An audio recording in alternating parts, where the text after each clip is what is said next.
Revenge, a dish best served cold, can sometimes leave a bitter aftertaste. Let's take a moment to ponder on the concept of revenge. It's a powerful emotion that has played a crucial role in human behavior throughout history. When we feel wronged, our instinctive reaction is often to retaliate. It's an intrinsic part of our nature, deeply rooted in our evolutionary past. In many ways, revenge can be seen as a form of justice.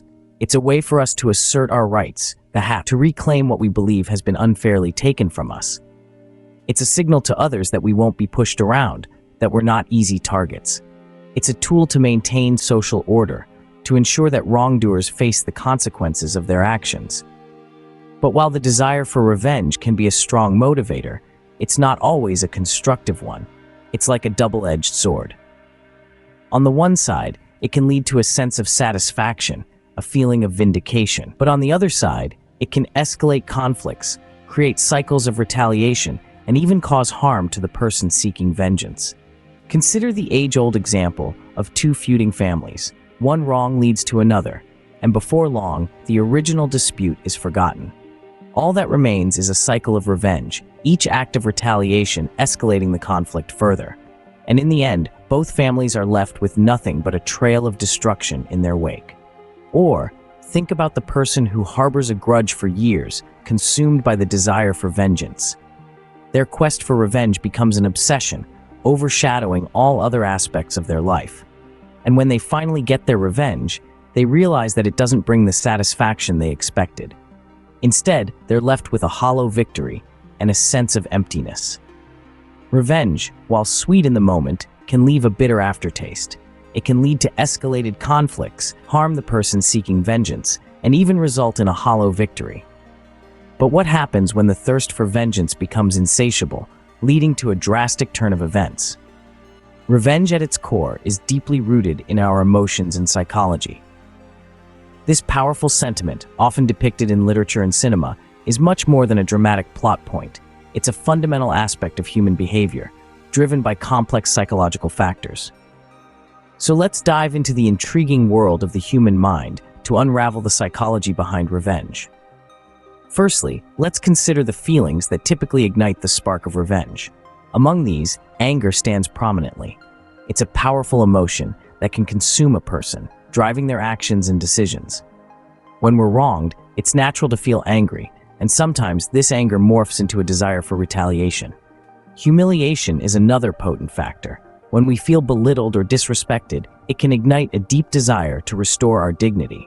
This urge can manifest as revenge, with the individual seeking to re-establish their self-worth by making the wrongdoer experience the same humiliation. And then, there's the sense of injustice. If we perceive that we've been treated unfairly, it can stir a profound desire to balance the scales. This thirst for justice can lead individuals down the path of revenge in an attempt to right the perceived wrong. However, it's important to note that not everyone reacts to these emotions in the same way. This is where empathy and self-esteem come into play. Individuals with high levels of empathy may feel the pain of others more acutely, potentially dampening their desire for revenge. On the other hand, people with high self-esteem might be more resilient in the face of humiliation, reducing the likelihood of seeking revenge. So while these emotions and psychological traits can fuel the desire for revenge, they aren't the whole story.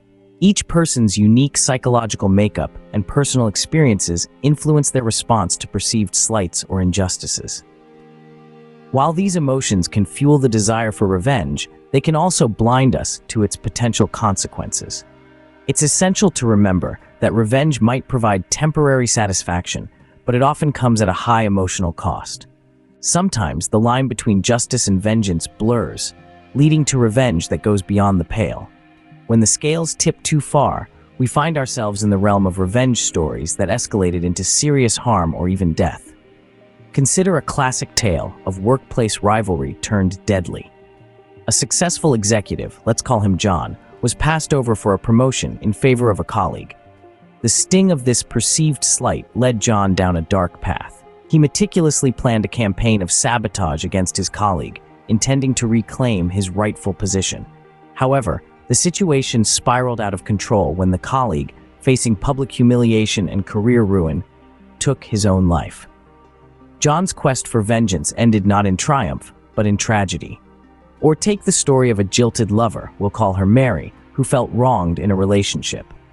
In her quest to make her ex-partner feel the same pain she did, she spread false rumors, leading to the breakdown of his new relationship. But the cycle of revenge did not stop there.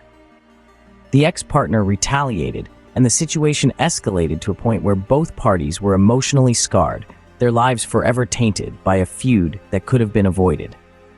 These tales of revenge are not unique. They echo the stories of countless individuals who let their quest for retribution consume them. The consequences for both the avenger and the target are severe, highlighting the destructive nature of uncontrolled vengeance. The avenger, initially a victim, morphs into a perpetrator, their actions causing harm far beyond their original intent. The targets of these revenge plots, on the other hand, often suffer consequences far outweighing their initial wrongs. Their lives are disrupted, sometimes irreparably so, by the relentless pursuit of vengeance. These stories are a stark reminder of how revenge can spiral out of control, turning the avenger into a perpetrator. So, before you embark on a quest for revenge, remember, the line between justice and vengeance is a thin one, and crossing it can lead to consequences far beyond what you might imagine. Science has a lot to say about our quest for revenge, and it's not all negative. Let's delve into some fascinating research to understand this complex emotion better. In the realm of neuroscience, researchers have found that plotting revenge activates the dorsal striatum region of our brains, the same area stimulated by rewards. This might explain why the idea of revenge can feel so satisfying. A study conducted at the University of Geneva even discovered that people who enacted revenge experienced a surge in mood. However, revenge isn't just about feeling good. It also plays a vital role in maintaining social order. A study from the University of Kentucky showed that we are more likely to take revenge when we perceive it as a way to enforce justice and prevent future harm. But what about the flip side? Well, science also reveals that revenge can have negative impacts on our bodies and minds. Chronic anger and stress, often associated with the pursuit of revenge, can lead to elevated blood pressure, heart disease, and a weakened immune system. It's like carrying a heavy backpack of resentment that weighs us down physically and emotionally. Moreover, a study published in the Journal of Personality and Social Psychology found that revenge doesn't always offer the closure we expect. Participants who retaliated against those who wronged them reported feeling more bitterness and less forgiveness than those who chose to let go. In essence, revenge is a double-edged sword. On one hand, it can provide a sense of satisfaction and justice. On the other, it can trigger a cascade of stress responses that have long-term negative health effects. So, while revenge might provide temporary relief, it could also be a ticking time bomb for our health. It seems that the old saying holds true. Revenge is a dish best served. Well, perhaps it's best not to serve it at all. If revenge can lead to such dire consequences, how can we move beyond it? It's a question that begs an answer, and the answer lies in understanding and managing our emotions. When we're hurt, our first instinct might be to retaliate, to seek an eye for an eye. But acting on this impulse often leads to a vicious cycle of pain and regret. Instead, we can choose to manage our emotions in healthier ways. One such way is seeking professional help. Therapists and counselors are trained to help us navigate our feelings, understand why we're feeling them, and provide us with strategies to cope. They can guide us through the process of recovering from the hurt and restoring our sense of self-worth without resorting to revenge. Practicing forgiveness is another way to move beyond revenge. It's not about condoning the wrong that was done to us, but about letting go of the resentment that binds us to the person who hurt us. Forgiveness doesn't mean forgetting, it means choosing peace over bitterness. It's a process, and it can be a difficult one, but it's a step towards healing and growth. Finding healthy outlets for anger is equally important. Physical activities like running, boxing, or yoga can help release pent-up emotions.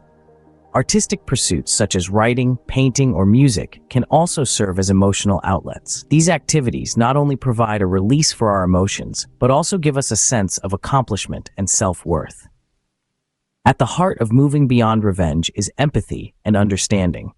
When we strive to understand the perspectives of others, when we put ourselves in their shoes, we can see the situation from a different angle.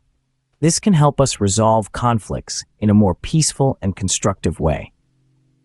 In the end, the key to moving beyond revenge lies in mastering our emotions and seeking healthier ways to achieve justice. Because revenge might be sweet in the moment, but the taste it leaves behind is often bitter. And when we choose understanding over retaliation, empathy over bitterness, and forgiveness over revenge, we choose a path that leads to peace, healing, and growth.